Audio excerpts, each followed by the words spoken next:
Paano ko bibitawan ang isang taong naging dahilan kung bakit ako narito pa? Ang taong nagbigay sa akin ng panibagong buhay, lakas at pag-asa. Sabihin niyo sa akin kung paano ko siya kakalimutan na lang. Allie's voice cracked as she spoke. Her trembling hands clutched a cup of lukewarm coffee while tears welled in her eyes. Her friends, Mia and Carla, exchanged uneasy glances. They had never seen Allie this vulnerable before.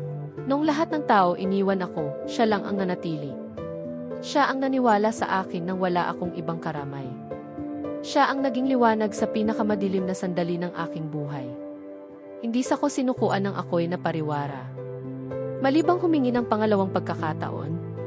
Kahit alam kong ako ang nagkamali. Allie's voice was thick with regret, her gaze fixed on the table, while her friends looked at her helplessly. Mia sighed, she felt the pain of Allie. She moves closer to her. Ollie, hindi namin sinasabi na hindi mo pwedeng subukan.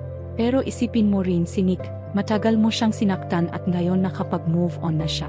Masakit man pero may iba na siyang mahal eh. Hindi mo ba naisip na baka mas lalo lang siyang masaktan kung babalik kang gayon? Carla gently placed a hand on Allie's shoulder. Alam namin kung gaano mo siya kamahal. Pero minsan, kailangan nating tanggapin na ang pagkakataon ay lumipas na. Nagmahal siya ng iba dahil may taong nagpahalaga sa kanya at minahal siya ng tapa. Kung ano ang binigay niya sa'yo noon, pero di mo nakita, ay yun naman ang nakuha niya sa iba. Allie shook her head, tears streaming down her face. Kahit ano pa ang sabihin niyo, hindi ko pwedeng hindi subukan o sukuan na lang. Gagawin ko ang lahat para ipakita sa kanya na nagbago ako. Alam ko, napakasama ko. Sinaktan ko siya, tinulak palayo dahil natakot akong mawala siya. Pero sa paglayo niya, doon ko lang naintindihan na hindi lang siya kaibigan para sa akin.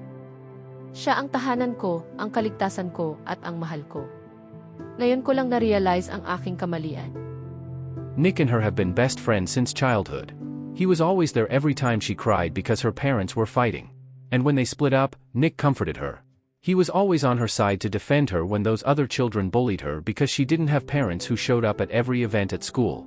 He rescued her when she suffered a traumatic event and no one believes even her own mother.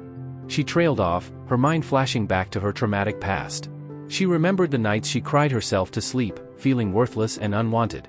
Her stepfather's shadow loomed in her memory, a constant reminder of the betrayal and fear that shaped her walls.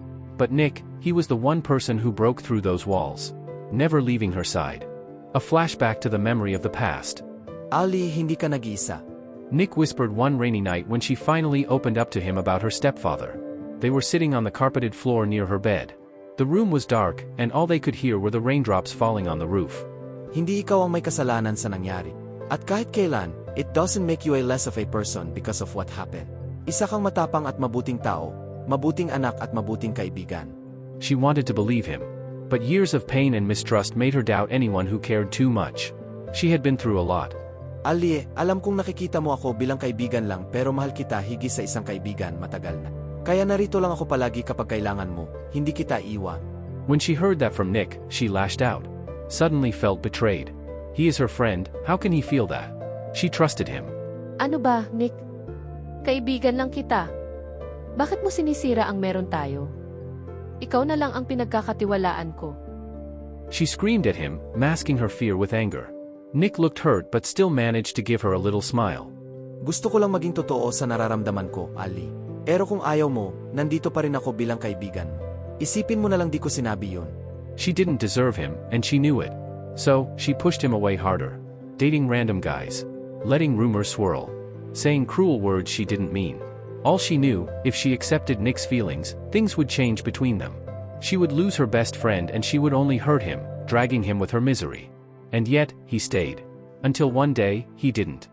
He finally let go of her, the way she always wanted. And it pains her. She only realized her mistake until he was gone. Back to the present. Carla's voice broke her reverie. Allie, paano kung masaktan ka lang uli? Hindi pa ba sapat ang pagdurusa mo? Alam mo naman ang sitwasyon ngayon. Allie looked up at her friends, her eyes fierce despite the tears. She knew what they were trying to say. Masakit. Pero mas masakit ang mawala siya habang buhay nang hindi man lang ako lumaban. Alam kong may iba na siya, pero gusto kong malaman niya na ang pagmamahal ko sa kanya ay totoo at hindi lang siya ang nagmahal sa aming dalawa. Na nagsisisi ako. Kahit hindi niya ako tanggapin, gusto kong magpakatotoo at maging matapang katulad ng ginawa niya noon. Allie decided to meet Nick one last time to apologize and lay her heart bare. She told him everything, her fears, her regrets, her love. Nick listened silently to her. His face was unreadable, which made her nervous. Allie, mahalaga ka sa akin noon at mahalaga ka pa rin ngayon. Lahat ng pinagsamahan natin ay di mawawala. Binitawan ko ang damdamin ko sa'yo, dahil yun ang kagustuhan mo. Gusto kong maging masaya ka. Pero ngayon, hindi ko na kayang ibalik ang dad. Dahil mahal ko na siya. Siya na ang sentro ng buhay ko ngayon, na siyang naramdaman ko sa'yo, dad. Pasensya na kung nasasaktan kita. Allie smiled through her tears. The pain was overwhelming, feels like a lot of needles piercing through her heart. She now understands what Nick has been through to all her rejections every time he pleads and asks for a chance. Hindi ako nandito para agawin ka sa kanya. Nandito ako para magpasalamat. Kung hindi dahil sa'yo, baka hindi ko na nakita ang halaga ko. Mahal kita, Nick. Pero mas mahalaga ang kaligayahan mo. Kung sa kanya ka maging masaya at siya ang nakikitang mong future, then I'm happy for you. She walked away with a heavy heart but a newfound strength. She might be hurt, but at least she tried her best to let the person know about her feelings, be open and accept the reality. She has to face the consequences of her actions, driving away the person who loves her and she loves the most. He is her the one that got away. Kung kailan ko nakita at naramdaman na mahal ko, ay siya namang pagkawala nito. I might not have won Nick back, but I found myself. And that, too, was a victory. He would be today forever loved dahil ipinaramdam niya sa akin yun. Hindi ako nagsisisi na minahal ko siya at ipinaglaban. Once upon a time, I found love. 15 years had passed. Allie became successful in her chosen field. Gone all the pain, the bad memories, and hatred in her heart. She is now a strong woman but hasn't found a new love after how many years. She can't feel the way she felt before, though she has a lot of suitors. She guesses you can't force love. It will show when you don't seek for it. One day, she went to the bookstore to look for new magazine editions and new books to read. Lately, she's been into reading, especially when she's at home. Then she suddenly bumped into someone. What is surprising is that the person seemed familiar. Upon looking thoroughly, she recognized the man in front of her. Though his features changed, his maturity suits him well. Nick, is that you? Allie blurted out. She can't believe to see him again after 15 years. All she knows is that Nick is living abroad together with his family. Since then, she hasn't heard anything. Allie, oh wow, how are you? God, I missed you. Says Nick after he recovers from being shocked. The two hugged each other like old times. What are you doing here? I thought you were in the V's. That's what heard last time. Ah yes, I just came back 4 days ago. Actually, I have been thinking of visiting you, but when I went to your house, someone else was living there. No one knows where you are. Yes, bininta na ni Mama ang bahay na yun and she is now living in the province with her new family.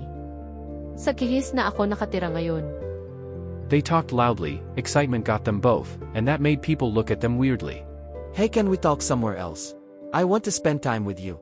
Nick asks and Allie doesn't hesitate to go along. They were close friends back then and it's rare for them to see each other. They found themselves in a cafe near the bookstore. It was a cozy place and quiet. They sat in a corner spot away from others. Nick ordered something for them.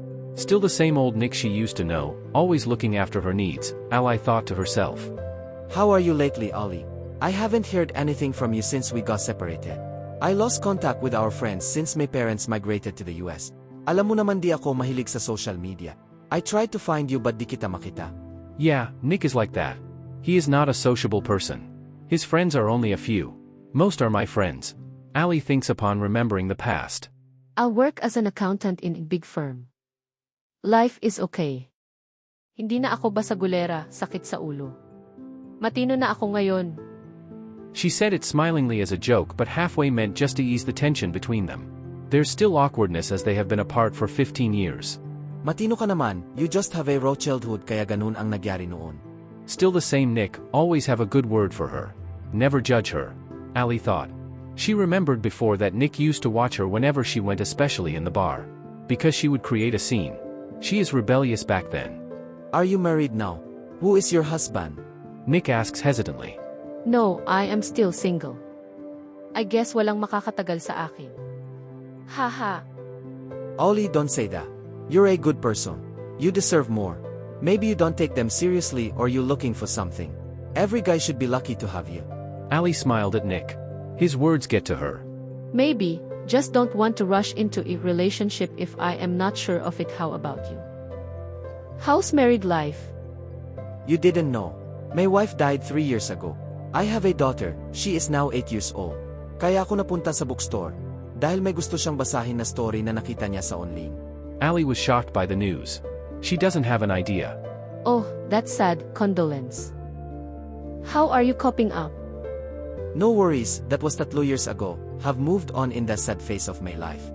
That's why I came back to start a new chapter. I have decided to live here for good. Allie is happy for him, at least he doesn't dwell so much on the bad memories. Then she receives a call from the office, a document needing her signature. Can I invite you to our house for dinner, when you have time? I still want to catch up with you for old time's sake. Allie nodded and agreed to Nick. That's the start of them getting closer again. Seems like they are back to their younger days, like no time has passed. Nick opened a business and Allie assisted him. One day, Nick invited Allie for dinner in a fine restaurant. She doesn't have any idea about Nick's plan. Ollie, do you know why I came back? Allie looked at him, confused about his question. Why would he ask that? It's normal for him to go back, it's his country.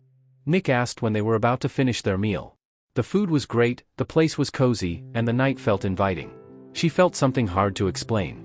She hopes this evening will turn into something special. I came back for you. In all those years that we have been separated, you never gotten out of my mind. I thought I moved on because I had a good family and a loving wife. But an image of you sometimes creeps into my mind. Maybe because of the years we spent together. After my wife died, I'm miserable. I grieved for 3 years and then I said to myself it's enough. I have a kid na umaasa sa akin and then I remembered you. Just a thought of you makes me alive again. Though I thought you were already married, I still tried my luck. I told myself if I see you again and you are still free, then I won't let you go. That is why I came back. If you'd let me, I would like to marry you and start a new beginning. Let's forget the past and move on to the new chapter. The life we are going to create. Allie can't contain her emotions. She never expected this. All she knew they were getting along well like they used to be. She is also close to his daughter, like her own. She is already happy with that and now, this. Tears fall in her eyes. Her dream came true. Nick, inaamin ko mahal pa rin kita.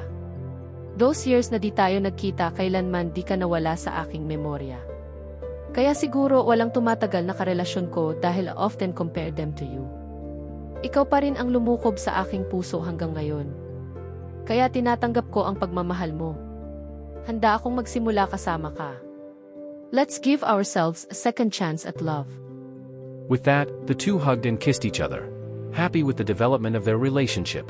After how many years of being apart, missing, and longing for each other's presence, their hearts find their home. Sometimes, the bravest thing you can do is to fight for the one you love. Asking for a second chance isn't a sign of weakness, it's a sign of courage. It means you are willing to face your mistakes, to grow, and to love without conditions.